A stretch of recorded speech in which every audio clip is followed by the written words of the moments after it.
Fasten your seatbelt. I am taking you for the ride of your life. I'm going to show you what this car can really do. Are you ready? I am ready. Hang on. Okay. Here we go. Hold on to your butts. Go get him, kid. It might be a tumor. It's not a tumor. Not a tumor at all. F? What you're going to ask me. So you can go ahead and ask me what you're going to ask me, and my natural response could be to get offended. Hey, want to hear the most annoying sound in the world?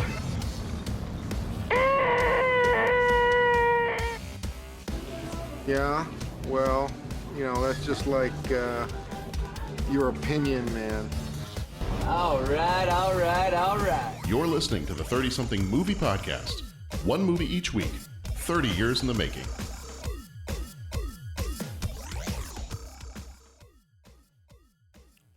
Patrick, it's John. It's a 30-something movie podcast, Patrick. Here we are, John. Did you come to the right place? Are you in the right office? Yes. Patrick, if I fake different conditions, then I know I don't have them. So I have control. I have trouble controlling the volume of my voice. Mm-hmm. I've got this wonderful therapy for you. Oh yeah? Yeah. What's it called? It's baby steps, John. Baby steps. Baby steps. Baby steps. Baby steps. Recording the podcast. Baby steps. That's right. Baby steps. Pouring a glass of scotch. Baby steps. No, that's okay. I don't know if that's baby steps. Well, It depends on how the day's been. Sometimes those can be leaps and bounds. Yes. Oh. Well, Patrick Canigallo, everybody, by the way. Yes. Hey, everybody. And John Reed, your hosts. Mm-hmm. And hey, John. We're here to talk about What About Bob? Oh, yes, we are. So it is episode number 380. The march goes on. That's like a circle and a little bit more, Pat. Mm-hmm. Which oddly enough was going to be my band name when I was in high school. Circle and a bit more. A circle and a bit more. A circle. Oh, wait a minute. Hey, isn't a score 20? Is it? Yeah. A circle and a score. There you go. There it is. Circle and a score. And then you can I don't know, there could be other meanings to that band name. Oh, I just think there are so many meanings. I don't know where to take that from here. Anyway, we're talking about What About Bob? Take it to the mute button before the comments get recorded for all posterity. Hey, that's fine. If you record comments for my posterior, that's totally fine. Yes. Yes.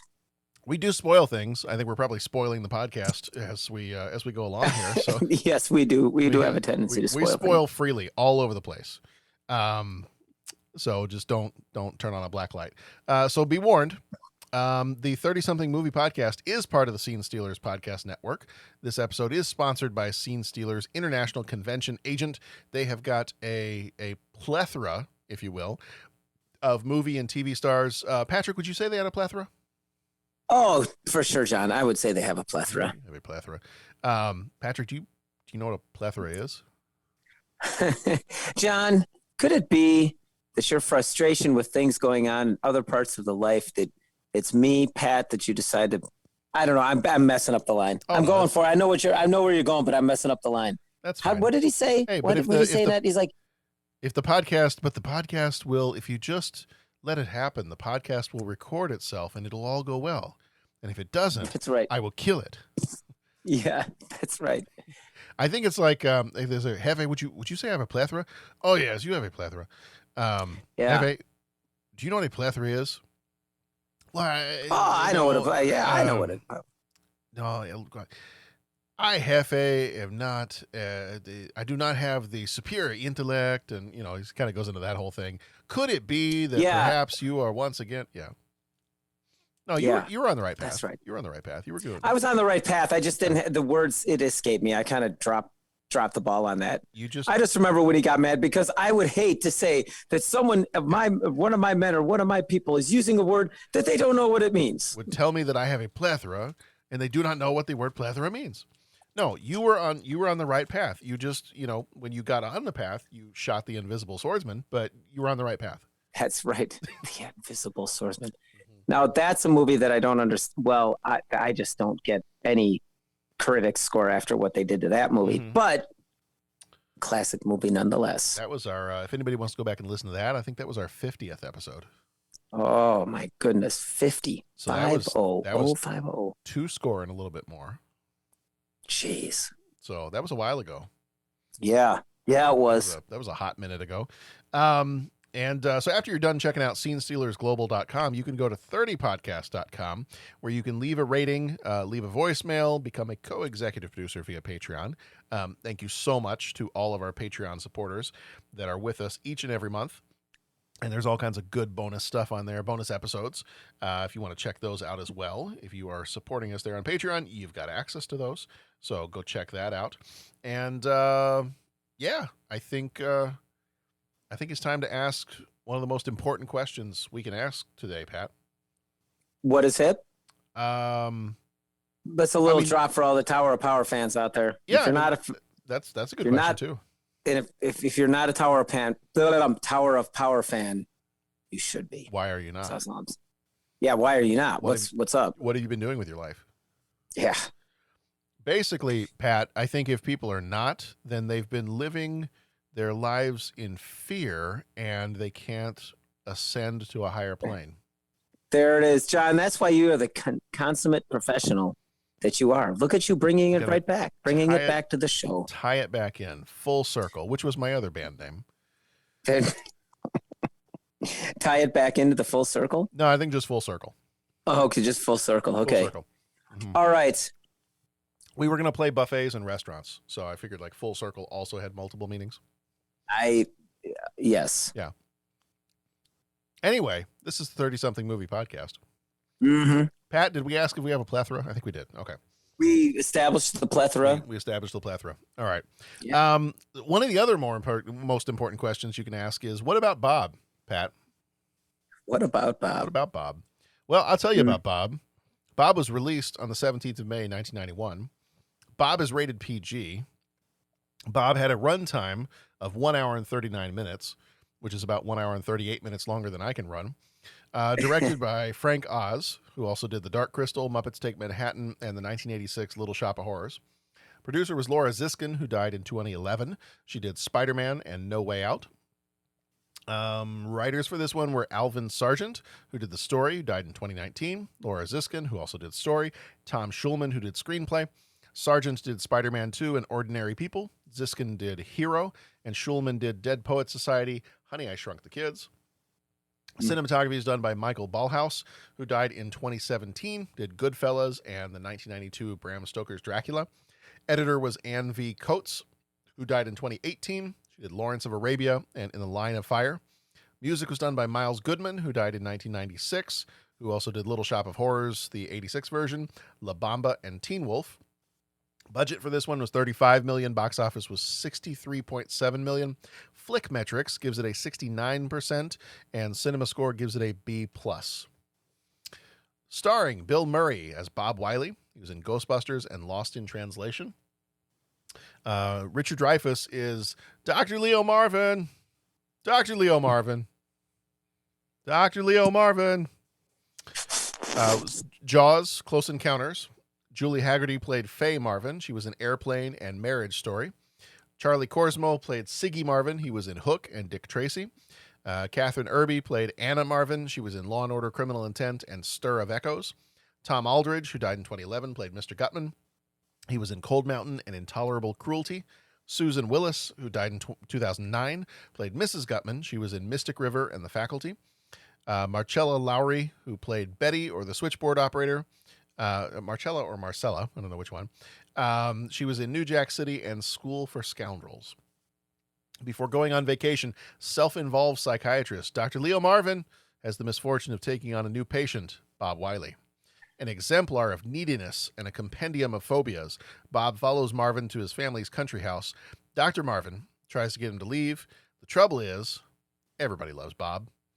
As his oblivious patient makes himself at home, Dr. Marvin loses his professional composure and before long may be ready for the loony bin himself.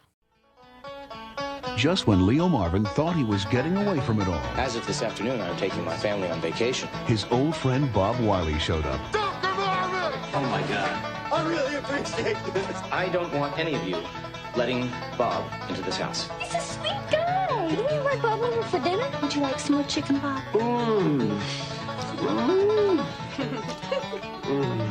Will you stop that, please? You're angry. No, I don't get angry. You're upset. Relax, Leo. Take a vacation. I'm on vacation! Touchstone Pictures presents Bill Murray Hello, I'm Bob. Would you knock me out, please? and Richard Dreyfuss. This man is crazy! Get out! Why'd you need to kick Bob out of the house? He's not gone. That's the whole point. He's never gone! Is this some radical new therapy? You see? What About Bob? Rated PG. All right. Patrick, start off with our usual question. Is this the first time you've seen this movie, and how does it make you feel? Second time I've seen this movie, and it makes me feel okay. Oh, It makes me feel like unleash it, Pat. Unleash it. Okay, John, there are cups of tea in this world. Okay, this movie is not one of mine. Okay. That's where I'm gonna just come down. So I'm just gonna let that go out there, let the waves crash against our listening audience. And I'm sorry, I'm not gonna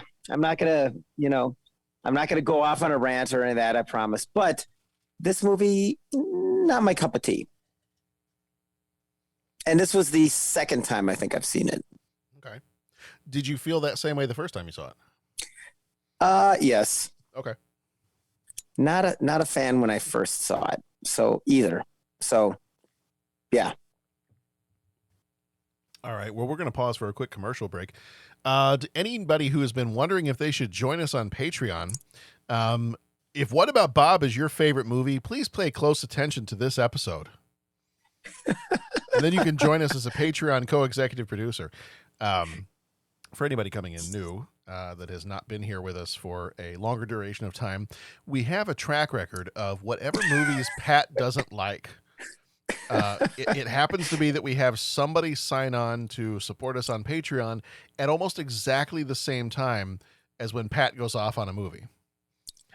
And it's not only a movie they like, it's one of their favorite movies. It tends to be one of their favorite movies. Like, it just so happened that we had one of our Patreon people sign up and we were talking to him, and I don't know that we had released the episode yet, but we had recorded our episode for Home Alone. Was that Podrick? I think that was him. It Yeah. might have been Podrick, and we had recorded our episode for Home Alone. I don't think it was out yet, though. And then we had Podrick on the podcast, and one of his first things was like, "Oh yeah, Home Alone is one of my favorite movies. Like, I'm looking forward to that one." And Pat's like, "Oh God."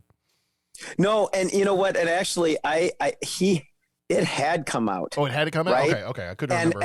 And he was Podrick is such a such a respectful guy. He didn't say anything about it. I went to him. I'm like, by the way, at the beginning, we were talking to him about what his favorite movie was. And I'm like, I was a little bit like not in the positive column. And I'm sorry. And he was so magnanimous. I mean, he's just like, don't worry about, like, no worries. I get it. And I'm just like, isn't this great? The guy comes on and I've, gone after his favorite movies. So anyways, I'm going to I'm going to preface everything I say with, I don't think this movie is my cup of tea.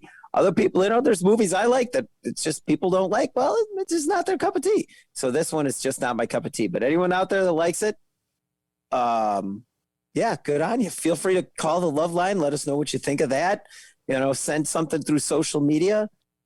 For me, if you want to, give me any feedback, please attach your comments to a PlayStation 5 and send it this way. That still hasn't worked out for you yet? Not yet, but we'll keep working. We'll keep working for it, and it doesn't mean that the plan is flawed in any way.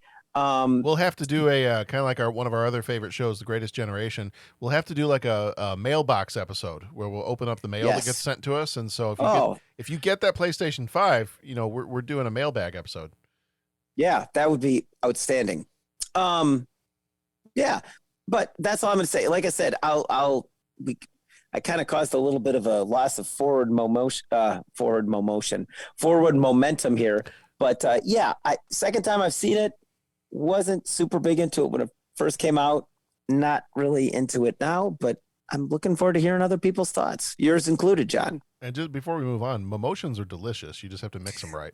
I love Momotions. Yeah, very tasty. After a long day at work, I like to sit down with a nice, refreshing Momotion. Yes.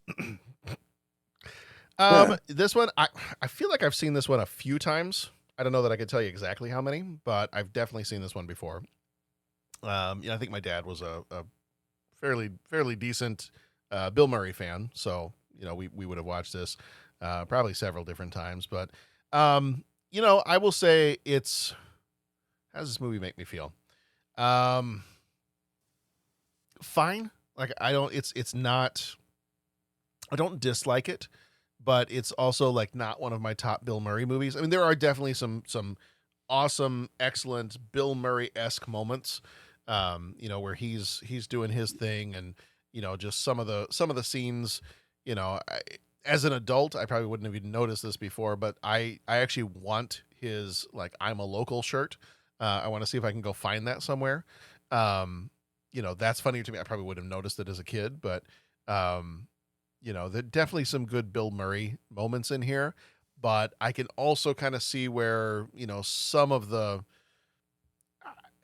Bill Murray stuff could get on your nerves with this movie in particular. And I don't know, I like Richard Dreyfuss in so many of his other things that I don't know that I like seeing him as the villain in this movie. Okay. So I think for me, I mean, I enjoyed the movie. I actually watched this movie with the whole family. I think my wife had seen it before. Of course, the kids had not seen it at all. I think she'd seen it before. I think she might have remembered it a little bit. But I watched it with the family. They thought it was funny. They enjoyed it. And it was actually, we had been kind of on a little bit of a Bill Murray kick. We had just watched Ghostbusters the week before we watched this one. This was like a month and a half ago now. But yeah, we were on a little bit of a Bill Murray thing there for a while. And so the family enjoyed it. But I'm trying to think of, I was trying to like narrow it down to like a one-word feeling for this movie. And, I'll say funny, because it's definitely a funny movie. Watching it this time, and we'll get into that a little bit more as we talk about it. Watching it this time, I definitely had our discussion from when we talked about the movie The Dream Team in the back of my mind, because I know when we had talked about The Dream Team, we kind of had brought up the point of, well, are we poking fun at mental illness in a way that we shouldn't? Okay. Yes. Because I know a lot of comedy, and I think what was the other one that we kind of talked a little bit about this too? Soap Dish. So we talked about the movie Soap Dish, and some of it was, there was some comedy that would come at the expense of, if I'm remembering correctly, I think it was kind of come at the expense of different sexual preferences. And so I think with both of those movies, with The Dream Team and with Soap Dish, I think in our discussion, and if we didn't, we should have, is when is it comedy versus when are you, what's the word I'm looking for? When are you, when is it mean-spirited? Mm-hmm. So I just kind of remembered that. I was looking up real quick.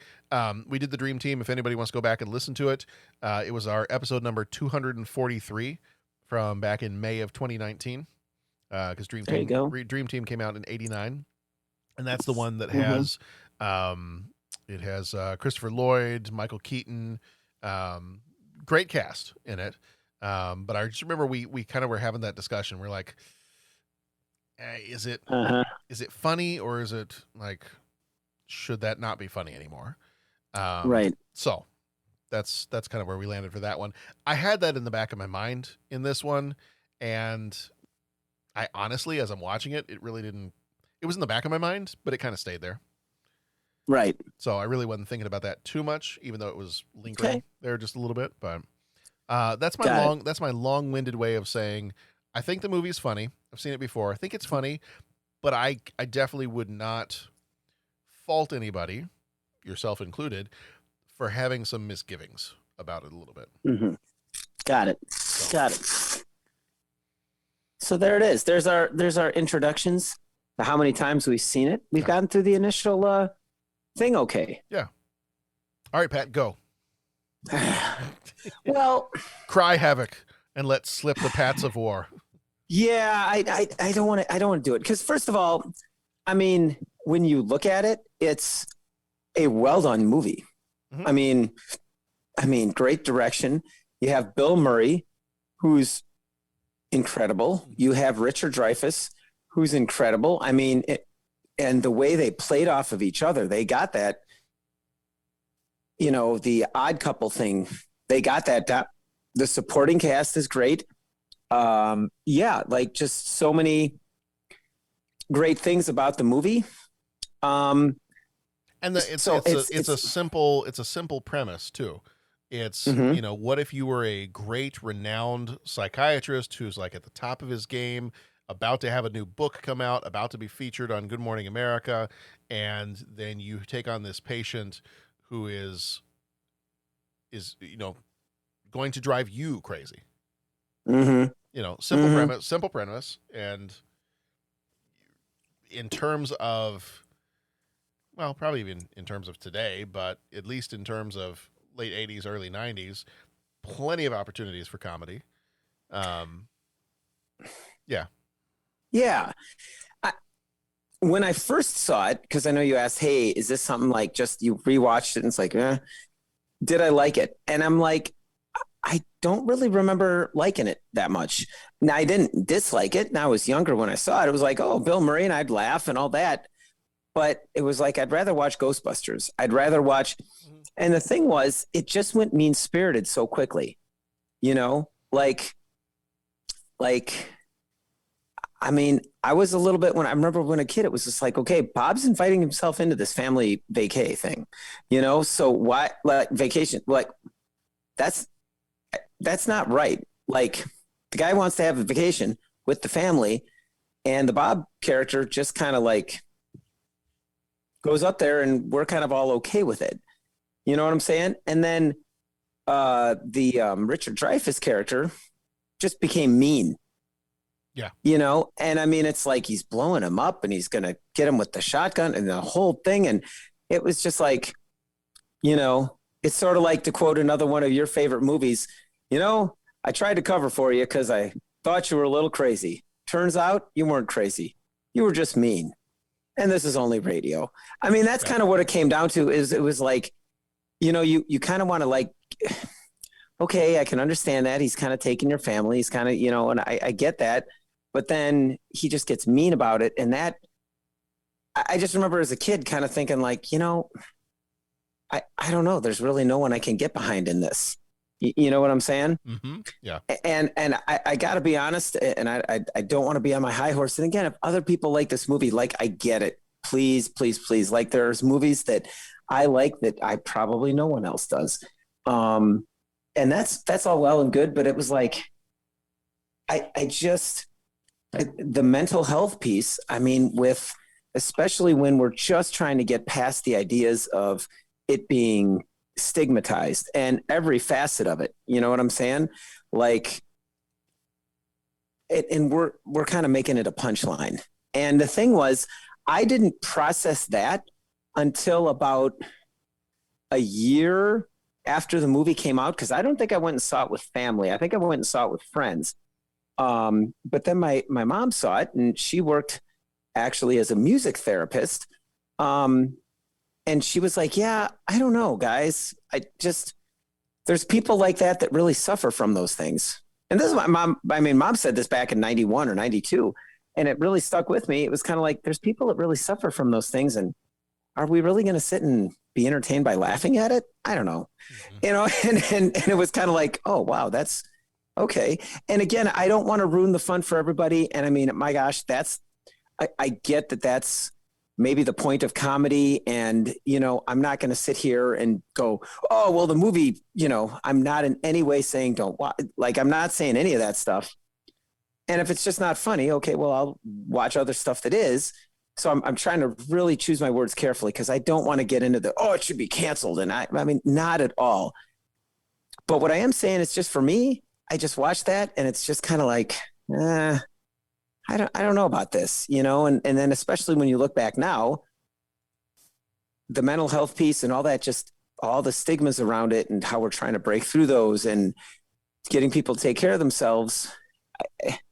I don't know. And then even like being treated, the idea that, oh, you're going to be treated. Now you're okay. Baby steps. Great. I got it. I'm fixed. I'm right. You cured me. And boy, I'm not the expert, but I don't think that's how that thing works. Mm-hmm. You know what I'm saying? Oh, okay. Well, and it was a punchline, and it was funny to see the Bob character, just he's working through his own things, but then he's the one saying, doctor, are you sure that you should be assigning such and such a drug? This one might be better. Ah, Bob, you're right. Here we go. And it's like, we're even passing out drugs like, or meds, I should say, because we can't say drugs, or we shouldn't say drugs, but like meds. And it's sort of like, nope, not that one. Let's try this one. As opposed to, okay, well, we're going to be trying this dose and then let's try this dose. And then, okay, what were your side effects? How did that go? Like and I'm not saying anything that nobody knows, but it's like, do you get what I'm saying? Like, that's not how it's done. So when I watch that, it's kind of like, I don't know. It just fell flat for me. If other people like it, like, I am not judging. I get it. I laugh at some stuff that,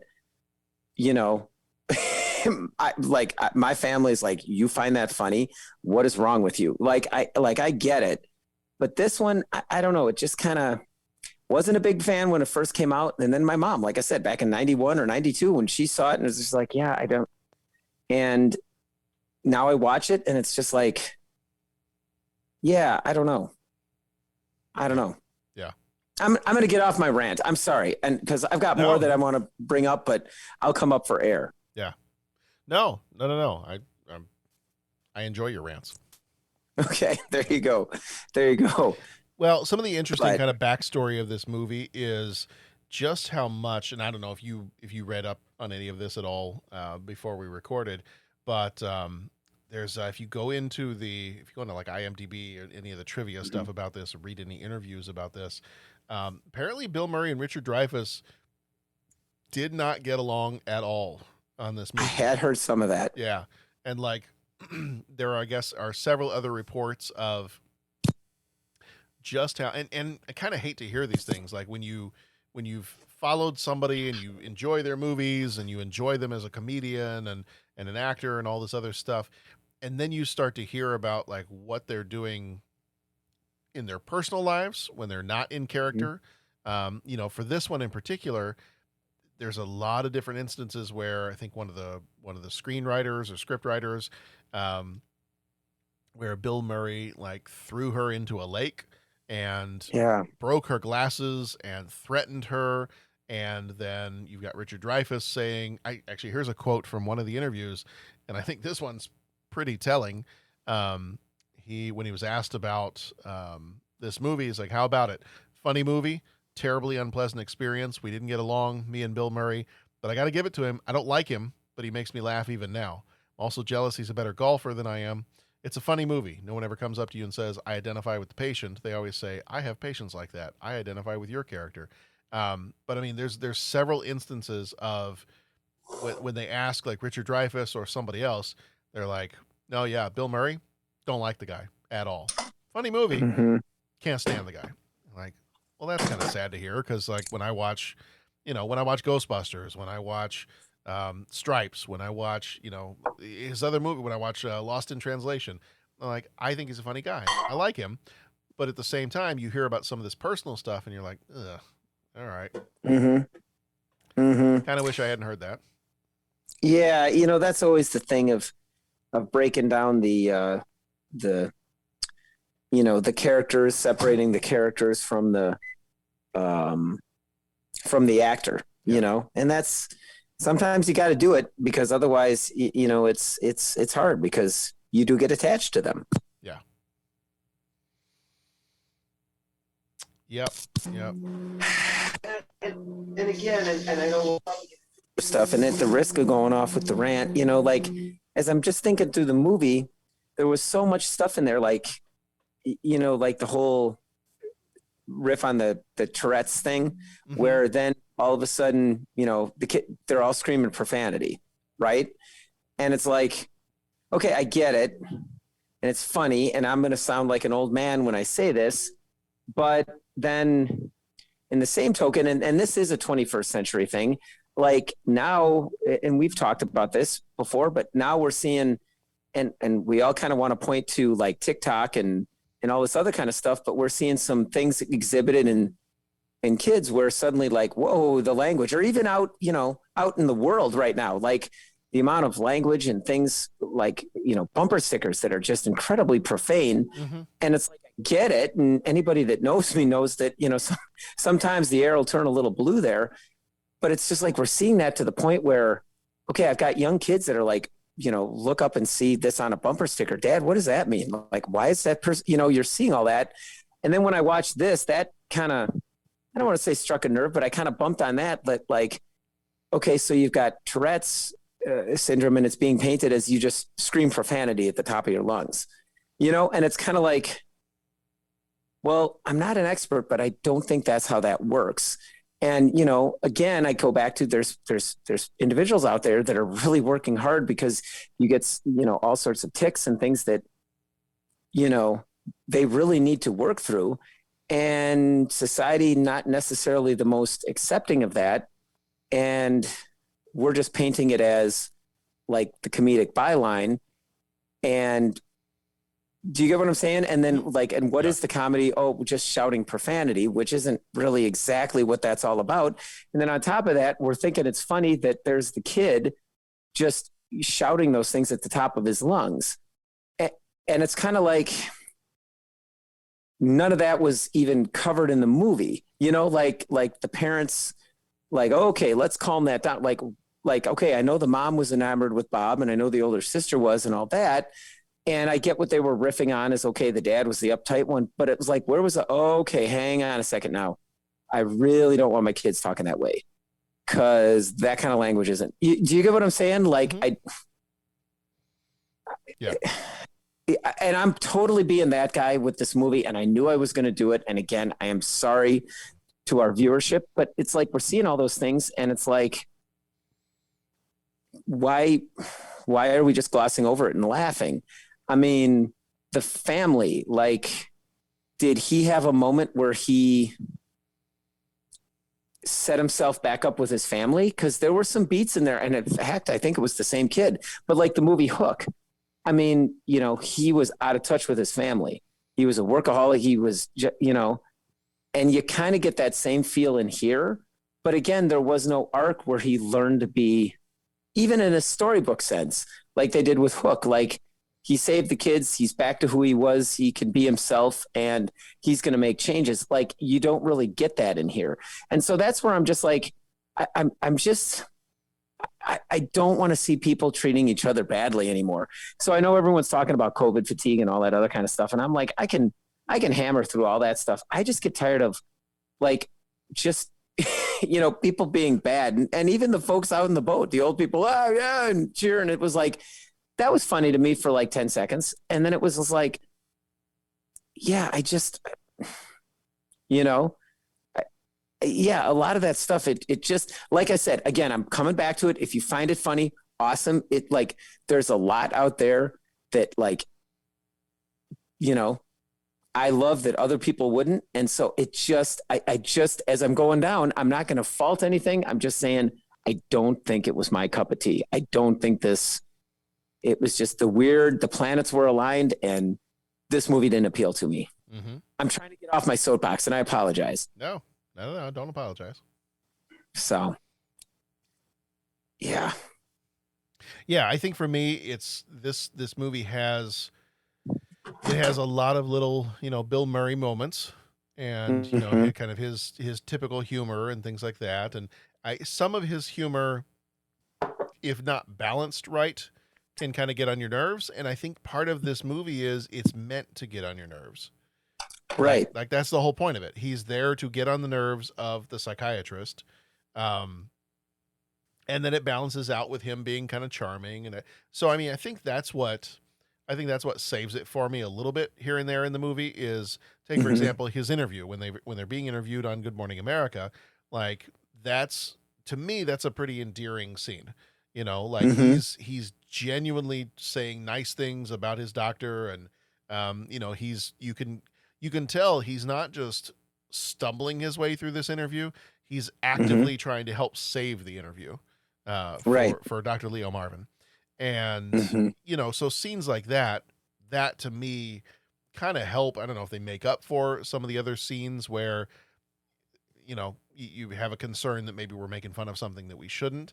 But I think that's what helps, at least for me, helps balance out the movie to the point where I'm not like, oh man, Bill Murray is just getting so obnoxious.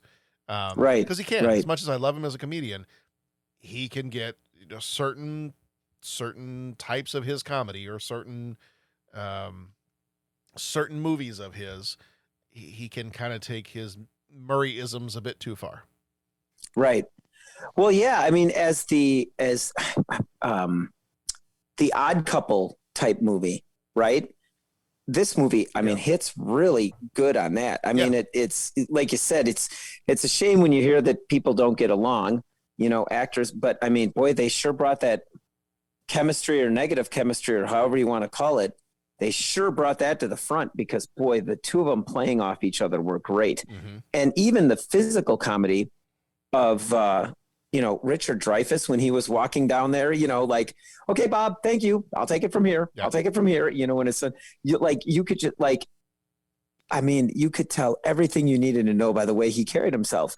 And Bill Murray, like when he starts like inching his way in, when he's just like sitting there, and it's one of those things, like the way he sets himself up, people ask him to come in, right? Like the TV interview, people are like, oh, well, why don't you come over here? And he just perfectly nails what, you mean me? Is this okay? Like, should I go? Do you want me to stay? Like, what he totally plays that innocent, like, I can't believe you're asking, I mean, I can't believe you're asking me to come on the movie set, or that kind of stuff is just stellar. Watching these guys inhabit their roles. You know what I mean? Well, and I love that there's that scene where he's talking with the family, like after Dr. Marvin has kind of exploded.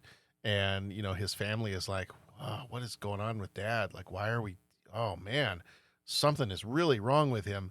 And Bob, for lack of a better term, Bob, the mental patient, is then like sitting with them on the front porch of their house. And he's like, we can't be expected to understand him. He is so far above us. We are like ropes on the Goodyear blimp. And he's just like, some of those scenes are where it's a little bit more subdued, but it's the whole role reversal of as Dr. Marvin gets more and more unhinged, Bob gets more and more subdued and calm. And it's that some of those pieces I think are definitely funny. And while I said earlier, I'm like, I don't necessarily like seeing Richard Dreyfuss as the quote unquote villain of this movie, but there are some of the really funny lines in the movie where like we're like at the end, and that's kind of where it kind of, it goes off the hinges a little bit, where he's strapping a bomb onto him and all that. Although it did have the funny line, he's like, this is black powder, Bob. 1 teaspoon of this stuff can blow up a tree stump. There we go. And how much is this? 20 pounds. Like some of that stuff. Like that's just the real, like almost the little zingers, those little one-line zingers and things like that. Those are funny. But I think I would agree with you in the respect that there are just some times where some of it got to be maybe a little bit too much. Didn't sour the entire movie for me, but definitely I think for me, that's what keeps this from being one of my favorite Bill Murray movies. Yeah. And I mean, I am all of my comments, anyone listening, it's very obvious. It's just, and I keep coming back to it. It's not my thing. Yeah. This kind of thing isn't my bag, baby. I mean, and that's, you know, and I'll read reviews too. Like it'll be a racing movie and they'll be like, oh, well, you know, or it'll be a documentary or something. And they'll be like, oh, well, you know, they showed this and they showed this, but they didn't show enough of this kind of thing. And it was like, well, they can't. You're missing the point. Like in a car race, that wouldn't happen. This movie's trying to be a documentary, so it's got to be realistic. So what you're asking for is fake Hollywood made up stuff. So of course they're not going to show it. So don't fault the movie for that. The movie's okay. Clearly this person doesn't know about the topic matter or whatever. And I mean, anyone listening is going to say that, hey, Pat, you're going to go after everything on the movie because it's just not your thing. And I like, hey, I get it. You know, like I totally get it. But the other thing that gets me is like, they said it right there. Like, man, something's up with Dad. Anyone decide to walk in Dad's shoes and take a look at it from Dad's perspective? You know what I'm saying? Like, do we see that at all? And I mean, like that to me would be a little bit more of a thing, but no, it's like, even the wife was like, what's wrong with you? And I mean, the way she kept throwing looks was hilarious. I mean, her looks when she'd get mad at him, just like I can't believe you're doing this.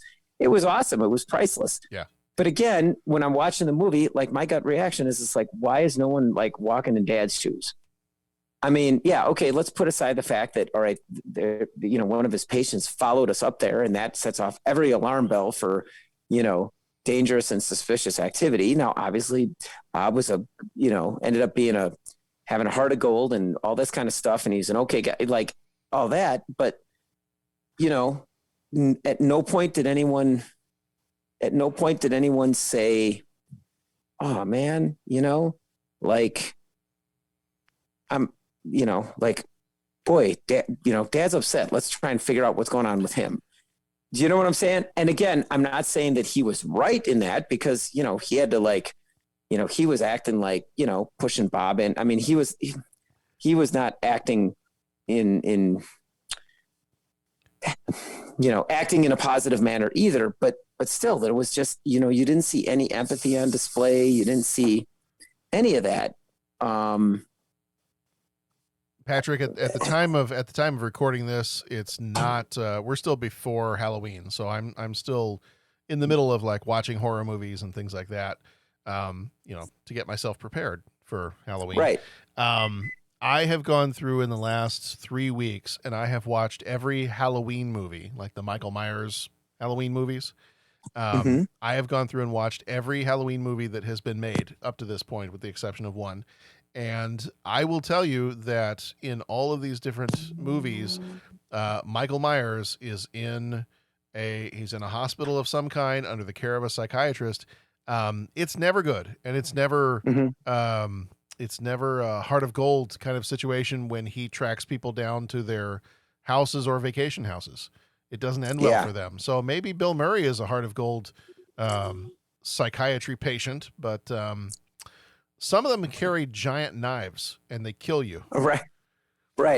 I'm saying that facetiously. I'm not saying that to say that, you know, people who are under the care of a psychiatrist are knife wielding murderers. Just so happens to be that in every Halloween movie, yes, they are. That's it. Right. That's the so only, then when you watch all those movies and then come and watch this movie, it's I'm worried if Bill Murray gets anywhere near a knife. Right. Or wears a William Shatner mask. Right. So. Well, and even that, it's, I mean, how are they painting the doctors, right? How do they paint was it psychiatrists or whatever, you know? Yeah. I mean, you know, they're kind of like arrogant and got it all figured out and they're trying to make their money. And again, it's all like, you know, they've got their book. So, I mean, that aspect of it, I'm like, okay, well, are they trying to make some tongue in cheek comments about, you know, the whole field of, you know, psychiatry and mental health, or just certain doctors that, you know, kind of the methods that were used or what they, I wonder if this is, I don't know. I wonder if this is a movie, because in the one of the interview things that we were reading earlier, you know, Richard Dreyfuss would say he'd have people come up to him who were psychiatrists and say, oh man, I totally identify with your character. I've had patients like that. I'm wondering if just as an example, I don't remember if you went with us or not. I remember there was a group of teachers several years ago. I'm blanking out on what year it was. But when the movie Bad Teacher came out with Cameron Diaz, and I remember a whole bunch of us, Janine and a couple other people that were, working at the same school at the time, we went to go see that movie. And I'm wondering if this is a movie kind of like that. Like, we were going to see Bad Teacher because we saw the trailer and we're like, oh man, some of that is the stuff we'd like to say to our students, or that we'd like to say sometimes to, parents who have been giving us a really hard time and who are being unreasonable or whatever the case may be. This is like if we could just open up our inner monologue and just say what we wanted to say and just have no filter at all, it would probably be this movie. I'm wondering if people in the field of psychiatry view this movie the same way. They're like, if they don't take it, because actually I did find a couple of different things, a couple of different websites for like actual psychiatry schools and things like that. They were using this movie as something they would show in some of their classes for discussion. And so that almost makes me think, I'm wondering because if they were horribly offended by it, I would assume they probably wouldn't do that, or at least, there'd be some other notes on the website to say, we really don't like this movie, but we're showing it to show you why it's so horrible. But it almost seems more like they have this on these different websites that I found. They have it as it's kind of a funny release for us as psychiatrists to see an exaggerated situation so that we can talk about the issues that surround patient boundaries and things like that. I'm wondering, Right. I don't know for a fact. I'm spitballing this right now. I'm wondering if sometimes that might be the case with this movie too, that it's just if you don't think about it too much, it can be a fun release, especially for a particular group of people. Just like that Bad Teacher, none of us in that Bad Teacher movie are sitting there going, oh, yeah, I'm totally doing this next week. But it was more of I wish I could do that. Like, that's so funny. Not really wishing you could do it, but like in the back of your mind, you're like, oh yeah. If I did not care at all, what a way to go. Right. So I kind of wonder a little bit. Yeah, it would be interesting. I didn't find much. I would like to, and you said, sounds like you did. I wondered what like the different reactions were to this movie. Everything I've seen and everyone I've talked to, it's like incredibly positive, but I wonder if there's like I don't know. And again, I'm just saying, I'm not going to berate the movie. I'm not going to say it's a bad movie. I'm not going to say anything. It just wasn't my cup of tea. That's all I'm saying. Viewership, please don't be angry with me. Definitely don't be angry with John. You can. These opinions reflect my own opinions and in no way represent the 30-something movie podcast show. But yeah, no, I hear what you're saying. And it's like, it is kind of like a live vicariously. And like I said, it just too many beats in there that were, I don't know. Yeah. I'd almost want to say, like, show us more of a serious movie, even if it's got comedic elements, like isn't there something called a drom-com or a comedy drama? A dramedy. A dramedy. Show us a dramedy with it. Like, show us with where it's, it is kind of a serious thing, and he starts treating this person, and it's funny. I still have not seen the movie Joker. Oh, really? Okay. But I haven't. I need to. I need to. And but it's funny because I've only seen trailer of Joker, and just the trailer, it seemed like some of the beats between Bill Murray's character and the Joker character were similar. Like, even their hair kind of looked similar to me. Mm-hmm. Yeah. And it's sort of like, that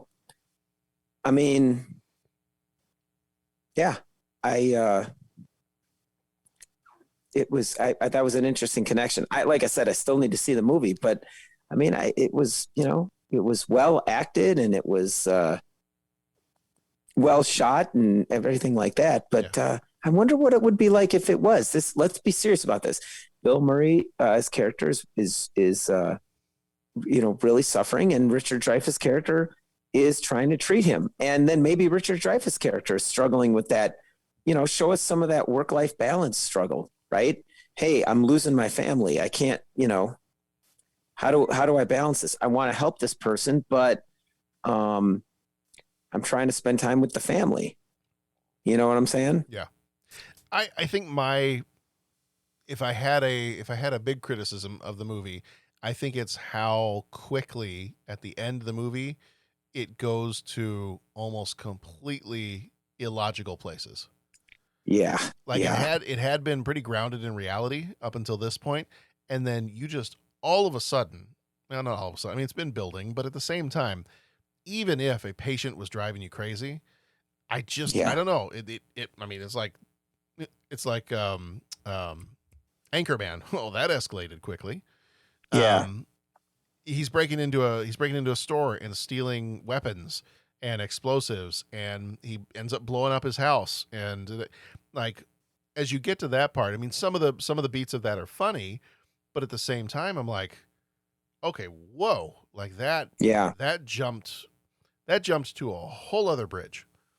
Mm-hmm. So that's, that I think might be one of my criticisms of it is, I think it went maybe a little too far, too fast with some of that stuff at the end. Like, it could have stayed a little bit more grounded.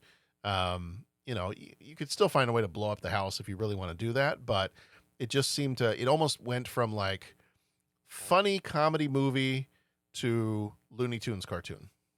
Yeah. No, I hear what you're saying. Yeah. I pulled my copy of Joker off the shelf. I was like, I wonder if I could let Pat borrow my copy of Joker. No, it's the 4K and Blu-ray and digital code, no DVD copy. I'm sorry. So, that's all right. I still have a 21-year-old DVD player. It's going strong. There you go. I think it might be on HBO too, so I can. All right. Yeah. You could take a look on there, but you know what? Actually, it might be. I don't remember if it's on Amazon Prime or if I have it on there because I bought it. I don't remember. So I'm sure it's streaming in a couple of different places, but no, it's really good. I like the Joker movie. I liked it. Right. So. Right. All right, Patrick, do we have anything else we want to say about What About Bob before we jump into 3 questions? Nothing else. I just want to, again, ad nauseum reiterate, hey, not judging people that watch it, not calling, hey, good movie, bad. I'm not saying anything negative. I'm just saying not my cup of tea. So Pat hates the movie and you're stupid. There it is. We'll call that the Point Break treatment. There you go. I hate Point Break, just so we're clear. Yeah. What was it? It was worst. Like, I cut. Yeah. And spoilers for Point Break. Mm-hmm. Spoilers. Turn this off if you don't want to be spoiled. John, can you say that again? I interrupted you rudely. I'm sorry. No, I hate Point Break. That's all I wanted to say. I think all you said was, okay, spoilers. Alerts. Uh-huh. Hey, I'm going to be careful, man. I'm giving it, but I think all you said for Point Break was, hey, I just wish they would have arrested him at the end as opposed to the way they did end it. That was all you said in essence. And everyone's just like, dude, why do you hate that movie? That was I know. We had several people respond. I was like, I didn't hate that movie. I love that movie. Yeah. I just had, on moral grounds, I was a little upset with how the thing ended, but I love that movie. That's awesome. Yeah. That's like that old cheese commercial where, the guys, it was like a Wisconsin cheese commercial. I don't know if you ever saw it. And it was the politician and the kid's like, would you like a snack? And he's like, I'm sorry, I don't like cheese. And then it just shows like, it's this montage of just how like people are pulling their sponsorship and people are like, and he says, I didn't say cheese was bad. I just said, I'm not a fan of cheese. And, like everyone's just like, yeah, thanks. Anyways, it was that kind of thing. It was like one little comment. And then the commercial was about how everything, snowballed on him. Yeah. Hey, fun stuff. That's fine. That just means people are listening. So people are listening. I'm fine with that too. All right. Well, you all can listen to this because we got 3 questions. He asks each traveler 5 questions. 3 questions. 3 questions. It's impossible to answer. Impossible because you don't know the answer. Nobody could answer that question. I want to ask you a bunch of questions. I want to have them answered immediately. What you just said is one of the most insanely idiotic things I have ever heard. At no point in your rambling, incoherent response were you even close to anything that could be considered a rational thought. Everyone in this room is now dumber for having listened to it. I award you no points, Patrick, and may God have mercy on your soul. We have the scene in this movie where he tries to, where Richard Dreyfuss tries to talk with his daughter using hand puppets. So, question number 1, what is your favorite hand puppet or puppet in a movie or TV show? Well, going with the spirit of the question, I mean, how can you not talk about Mr. Hat from South Park? Oh yeah. But I would say if any kind of puppet, I would say any of the Muppet movies. Okay. Muppets Take Manhattan. I'll say that one because that's my favorite Muppet movie. But yeah, that's what I would say. So narrowing it down, do you have a favorite Muppet? Well, I don't want to steal your thunder. Nah, go for but it. I'm going to say Yoda. Okay. So that was like, I just took a big left turn, but okay. I mean, so Yoda isn't technically a Muppet, but he is a puppet type character. And I'd say he's great. Favorite Muppet from the Muppets. Oh man, how do you choose? Cause they're all awesome. I really like Miss Piggy. She cracks me up. I like Miss Piggy a lot. Kermit's great. Dr. Mayhem. Or no, Dr. Teeth and the Electric Mayhem. Electric Mayhem, yeah. Man, all those guys are just so good. When you, a second ago, when you were like, Yoda, but he's not a Muppet, it made me think of, let's see if I can pull this up here. It made me think of, there was a clip from The Simpsons one time where Lisa asks Homer, what's a Muppet? And he tries to explain what a Muppet is. See if I can find it here. Here we go. Do we have the clip? Dad, what's a Muppet? Well, not quite a mop, and it's not quite a puppet, but man. So to answer your question, I don't know. It's not quite a man. It's not quite a mop. It's not quite a puppet, but man. That's hilarious. To answer your question, I don't know. That's funny stuff. So that was actually John's answer. John's answer was Yoda. Mm-hmm. And then we kind of talked Muppets a little bit, and we were kind of like trying to figure out like who was our, who is your internal Muppet, like who's the Muppet that reflects you and your personality. I said if I'm going for Muppets, on days when when I'm serious and a little grumpy, I'm probably Sam the Eagle. Sam the Eagle, awesome. You are all weirdos. Yeah. Otherwise, other than that, I would like to think. Now, I have no musical ability. I would like to think that personality-wise, I might be a little Ralph. So good choice. Good choice. I would take that. I'd be fine with that. I'd also be fine with Kermit.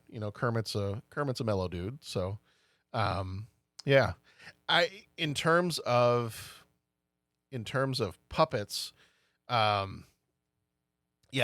I thought of Mr. Hat from South Park. The other one I was thinking of, just because I love that show, is Ashy Slashy from Ash vs. Evil Dead. Okay. I did not decide to opt for the Team America puppets. I was just about to say, well, we could just say the whole Team America. Yeah, I did not go that route, but perfect example of humor that other people probably wouldn't appreciate, and I loved it. So there you go. See, it's just a matter of cups of tea. If you ever want to take that too far, have you ever seen the what's it called, the Happy Time Murders? Yeah. Have you seen that one? I have not parts. Yes, I am aware. It's not family friendly. So, no. Yeah. So, no. Yeah, I was trying to think, are there any other puppets, like hand puppets or anything else like that. I mean, the Muppets are kind of the go-to thing for this question. I would, John had said Yoda. I would go for that one too. As a kid, some of the other ones would have been like, if you want to count, I guess you could probably count Gizmo from Gremlins in there, E.T. Yeah. Yeah. There'd be a lot of other good stuff. Oh, you know what? Whole bunch of the different characters from Labyrinth would be there too. Oh, yeah. So, no. Dark Crystal. All kinds of good stuff. Dark Crystal. Yeah. Mm-hmm. Yeah. Yes. All right. Question number 2. Favorite camping or vacation activity? So either something that you have done or something you have not done yet, but you would like to do. Oh, that's easy, man. Go in lake. That's what lake. I figured your answer was anything to do with the water or a boat or.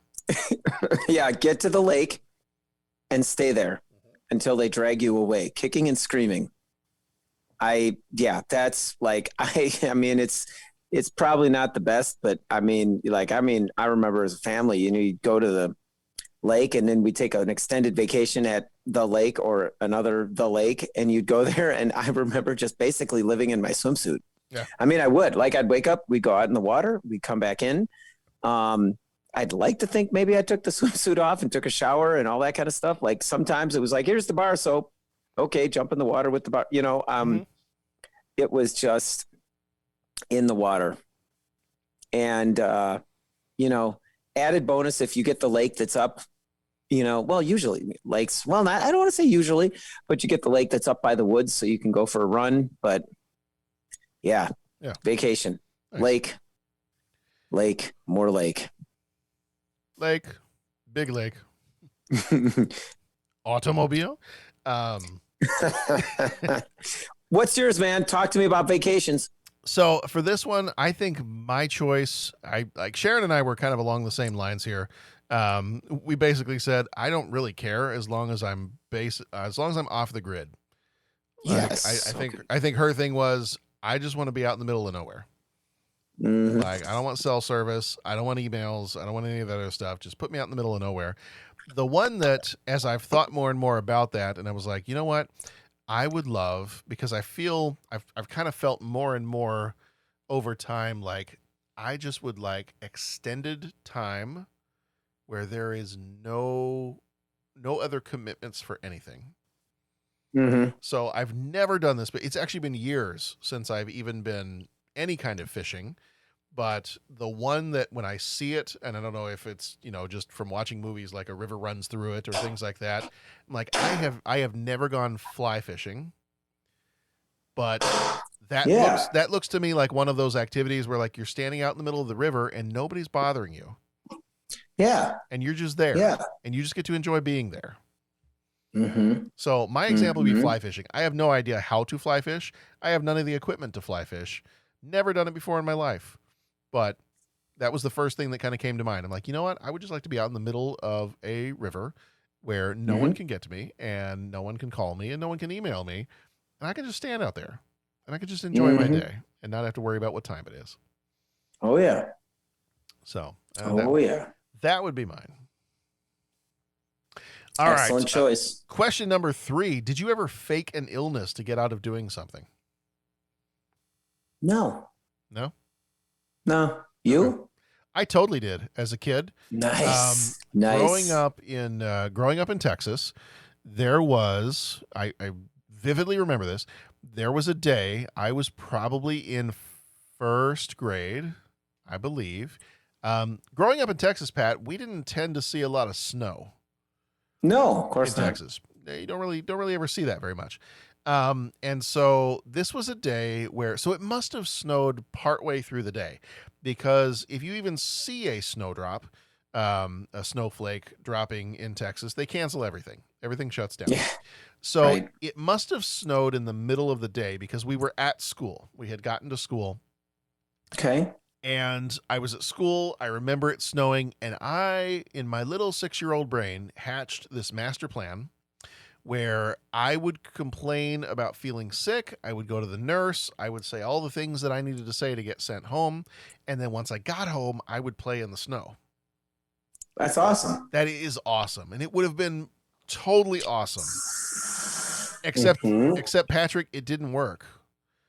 Because I went to the nurse and I told the nurse I was sick, and I told the nurse I had a stomach ache and a headache, and the nurse called my mom, and my mom picked me up, and my mom brought me home. And the moment I got home, I said, "Okay, Mom, I'm going to go out in the backyard and play in the snow."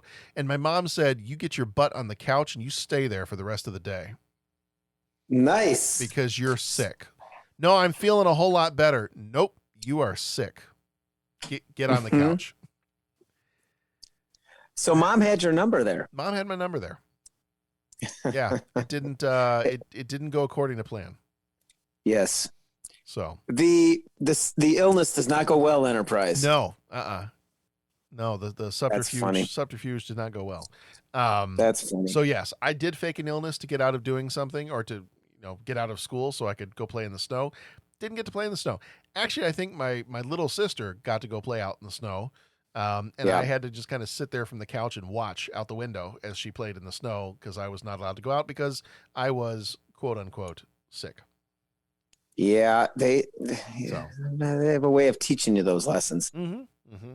So now I live in Chicago and I play out in the snow every chance I get. You can play in the snow whenever you want. Do whatever I want. If I want to take a sick day, I'll take a sick day. Go play in the snow. Mm-hmm. I don't have to fake anything. I don't have to fake anything anymore. I'm an adult. Yeah. Yeah. I've overcome my fears and I've reached a higher plane of existence, Pat. There it is. Excuse me. There it is, John. Everything. Bringing it all back. Bringing it all back to a week ago. A week ago, right? Like I'm trying to space this out, as Billy Joel once said. I'm trying to space this out for maximum effect. Yeah, you are. All right. Well, Patrick, I think that's going to do it for What About Bob. So if you want to tell us how you feel, what about your opinion? Here we go. Why don't you just tell us how you feel about this movie? We would love to hear from you. So we are at 30podcast.com. There is a voicemail line, email, all kinds of different ways you can reach out to us. Social media, we're at 30podcast. So with any of our movies, not just What About Bob, we would love to hear your opinions on it. And we will read your stuff or play your stuff out loud on the show and respond to it. So feel free to jump in there and let us know what you're thinking. Yeah. Don't forget to check out our sponsor and the rest of the shows in the Scene Stealers podcast network. Head over to scenestealersglobal.com to check them out and check out all the celebrities they've got there that you can sign up for your event or your convention. And then our next episode's coming up for the rest of November. We've got our Patreon episode, Favorite TV Shows of 91. It's going to be basically a steel cage match of us fighting over what the best TV shows of 91 are. Several men will enter, and pretty much everybody will still leave, but we'll leave with our opinions on what the best shows are. And it's as long as it was airing at that time. Correct. It doesn't have to be what we were watching at that time. Correct. The music was, it had to be the music that we were listening to at that time. But this time it's just, do we like the show, and was it on? Correct. Somewhere over the 91. That is correct. All right. That is correct. And hopefully no one will be harmed in the recording of that podcast. But no promises. So yeah, favorite TV shows, that's our Patreon one. And then our next regular episode will be, so for next week, we've got The Doors. Really looking forward to talking about that one, especially after watching the Val documentary that came out a little while ago. Next one after that is The Fisher King. And then as we get on into December, we're almost done with 91. So we're going to get on into December. Oh my gosh. And we've got our Patreon episode, It's a Wonderful Life from 1946, is hitting an anniversary this year. I think it's 85. 1946. Okay. 2021 minus 1946. It was my understanding there would be no math on the podcast. Yeah, for sure. But I think it's 85. The plan is to have Jason Colvin from the Shirley Can't Be Serious podcast on there, because he's never seen It's a Wonderful Life. And wow. and I did ask him to like hold off until we get to December and just have some like initial fresh reactions to him watching it for the first time. So that will be very cool if we were able to do that. For the rest of December, we've got Night on Earth, The Guyver, My Own Private Idaho, Homicide, and City Slickers. And then if you want just a little, we'll throw in a little taste. It's kind of like you get those little like taster spoons from like Baskin Robbins or TGI Friday or like those different places. You get those little tiny taster spoons. I'm going to give you a taster spoon. A little taster spoon. Little sample spoon of what we got coming out. First episode in 2022 is we're going to do Lethal Weapon 3. Oh, wow. And at some point before the end of this year, you and I are going to, at least you and I, maybe some of the other folks as well, we are going to do an episode on the Razzies of 1991. Nice. We've got those coming up. And I think we might Looking forward to that. I think we might have a couple of other special things we might need to do before the year is out. So be on the lookout for that. So we will have some stuff coming out that may not be a part of your regular programming here, but it will be coming out before the end of the year. Yeah. The only problem with taster spoons is I want to be like, okay, can I try now this one over there? And you know what I'm saying? You can't taste everything. Yeah, that's right. Well, I mean, that's why you bring your own taster ladle with you. Mm-hmm. I mean, that's, I think that's allowed. I think it should be. It has to be. What are they going to do? I mean, I guess I don't know. I guess they're going to throw me out of the restaurant and I'll be banned for life. But you know, I think it's worth it. Other than that, yeah, that's fine. Pat, thank you as always. I always enjoy talking movies with you. Thank you, John. It's always a pleasure. Even when you lambast them and you absolutely hate them, I enjoy talking movies with you. It just was not my cup of tea. That's gonna be because I think before we started recording, you said you wished you could set fire to this movie. Didn't you? Isn't that what you said? Did I mishear you, or is that what you said? I'm thinking you misheard it. I might have misheard you. Okay, all right. Yeah. Well, sometimes that happens. Okay, so maybe you didn't completely hate it.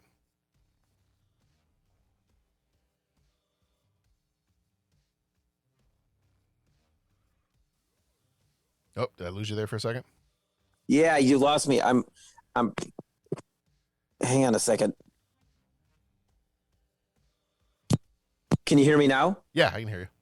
Okay, yeah, I was sitting here talking away, and then it clipped out on me. I'm having mic problems on this one. That's all right. Whatever I blanked out on, I already said enough at this episode. So yeah, no, that's fine. All right, well, thank you so much, Pat. Again, fun as always, and everybody, be excellent to each other. Go watch some good movies, and we'll see you back here next time. Thank you, John. Thank you, everybody.